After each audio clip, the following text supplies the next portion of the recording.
Les missions spatiales sont connues pour leurs coûts faramineux. Pour vous donner une idée, un billet permettant à un astronaute d'accéder à l'espace débute à environ 20 millions de dollars et peut grimper jusqu'à 50 millions. Bien que la NASA dispose d'un budget conséquent, elle s'efforce constamment d'optimiser ses dépenses et de réaliser des économies de plusieurs millions.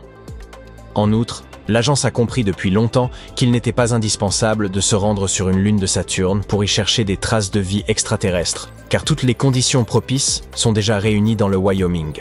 Si cela vous interpelle, vous saisissez déjà pourquoi Yellowstone suscite un tel intérêt de la part de la NASA. Pour explorer la possibilité de vie extraterrestre, il est essentiel d'étudier des environnements qui reproduisent ces conditions. C'est ici que les sources thermales de Yellowstone prennent toute leur importance. Toutefois, ce n'est pas tout le parc qui intéresse la NASA. Ours, élans et autres espèces locales sont du ressort des biologistes. Ce sont les geysers, foyers de vie microbienne, qui captivent son attention. À noter que Yellowstone abrite à lui seul plus de geysers et de sources chaudes que le reste du monde. Dans certaines de ces sources, l'eau atteint des températures allant jusqu'à 90 degrés Celsius. Cela pourrait sembler utile uniquement pour infuser du thé, mais il y a plus. La vie microbienne survit non seulement à ces conditions extrêmes, mais s'y épanouit après une adaptation spécifique. Ces microbes pourraient-ils donc nous aider à détecter des traces de vie ailleurs? Absolument. Passons à la véritable star du parc, Grand Prismatic Spring. Sa forte concentration en silice lui confère ses couleurs spectaculaires. La silice réfracte la lumière du soleil, notamment les longueurs d'onde bleues, ce qui donne à la source son apparence si vive et éclatante. Ce qui est encore plus fascinant, cependant, n'est pas sa couleur, mais ce qu'elle révèle sur l'évolution de la vie. Il y a environ 4,5 milliards d'années, les organismes vivants ne savaient pas encore capter l'énergie solaire. Ils utilisaient des procédés chimiques, exactement comme ceux encore à l'œuvre aujourd'hui dans Grand Prismatic Spring. Mais pourquoi évoquer d'autres planètes? Si la vie sur Terre a émergé d'une manière semblable à celle observée à Yellowstone, il est fort probable que des conditions similaires existent ailleurs dans l'univers. Si nous parvenons à identifier précisément l'origine de la vie, ici, nous pourrions considérablement affiner notre quête de traces de vie sur d'autres planètes. Des geysers comparables à ceux de Yellowstone ont été découverts sur des lunes telles qu'Encelade en orbite autour de Saturne et Triton, satellite de Neptune. Mais en quoi ressemble-t-il à ceux que nous observons à Yellowstone? En 1989, la sonde Voyager 2 de la NASA a fait sensation en repérant des geysers sur Triton, marquant la première observation d'un tel phénomène en dehors de la Terre, sans compter les éruptions volcaniques sur Io, lune de Jupiter, découverte par Voyager 1 en 1979. Depuis, d'autres geysers ont été repérés sur d'autres lunes du système solaire. Dans le parc de Yellowstone, l'eau des geysers est chauffée par des sources provenant des entrailles terrestres.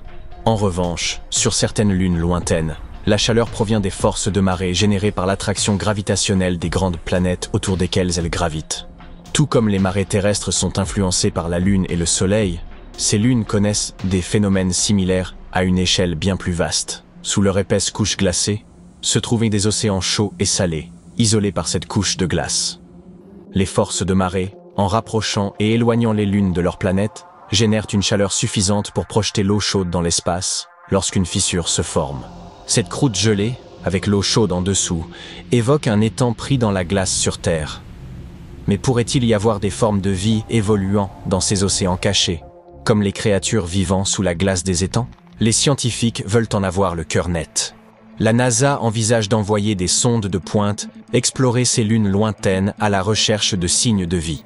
Mais ces océans sont enfouis à plusieurs kilomètres sous la glace. Comment y parvenir? Eh bien, les geysers pourraient bien en détenir la clé. En février 2019, un groupe de planétologues s'est rendu à Yellowstone en hiver pour analyser les similitudes entre les geysers terrestres et ceux observés dans l'espace. Ils savaient que les geysers de Yellowstone abritaient des microbes résistants, appelés extrémophiles, qui s'épanouissent dans des conditions extrêmes comme l'eau chaude ou acide. Les chercheurs souhaitaient en apprendre le plus possible sur ces microbes et leur habitat. Ils ont apporté divers instruments pour mesurer la température, le pH et les niveaux d'oxygène dans l'eau. Des outils spécifiques ont également servi à analyser la composition chimique des glaces et des roches, tout en scrutant l'air à la recherche de gaz. Ils ont même prélevé des échantillons d'eau de roches et de glace en capturant de fines gouttelettes sur des feuilles d'aluminium imprégnées de vapeur de geyser. Leur cible principale était le geyser de Great Fountain, situé dans le bassin de geyser de Midway à Yellowstone, célèbre pour ses spectacles impressionnants répétés 2 à 3 fois par jour. Cependant, la saison hivernale leur a réservé des surprises. Certains scientifiques, retardés par la neige, sont arrivés tard dans la nuit, juste avant l'entrée du parc. Leur SUV s'est ensuite embourbé dans une congère et a dû être dégagé par un chasse-neige. Le lendemain, à bord d'un autocar des neiges, ils ont parcouru près d'1 kilomètre à travers une épaisse couche de verglas pour atteindre le geyser, tout en gardant l'œil sur les élans, bisons et même les ours. En chemin vers le geyser de Great Fountain, ils ont fait plusieurs arrêts pour collecter des échantillons et effectuer des mesures dans d'autres bassins, comme Lemon Pool et Surprise Pool. Malgré son isolement apparent, Yellowstone reste bien plus accessible que des lunes comme Encelade ou Triton. C'est un laboratoire naturel exceptionnel, capable de nous en apprendre beaucoup sur la vie terrestre et, peut-être, sur la vie au-delà de notre planète. En ce qui concerne les laboratoires, Grand Prismatic Spring peut en être un à part entière. Sous le microscope, ces bactéries ressemblent à des allumettes. Elles portent le nom latin de Thermus aquaticus et vivent dans cette source chaude. Ces microbes ont sauvé des millions de vies humaines. Si cela semble difficile à croire, sachez qu'ils ont permis la création de la base des tests PCR, aujourd'hui largement utilisés pour obtenir des diagnostics médicaux rapides et précis. Dans les années 60, Thomas Brock, un microbiologiste, explorait les bassins thermaux surchauffés du parc lorsqu'il a fait une découverte extraordinaire. Brock s'intéressait particulièrement aux bactéries capables de survivre dans des environnements extrêmes.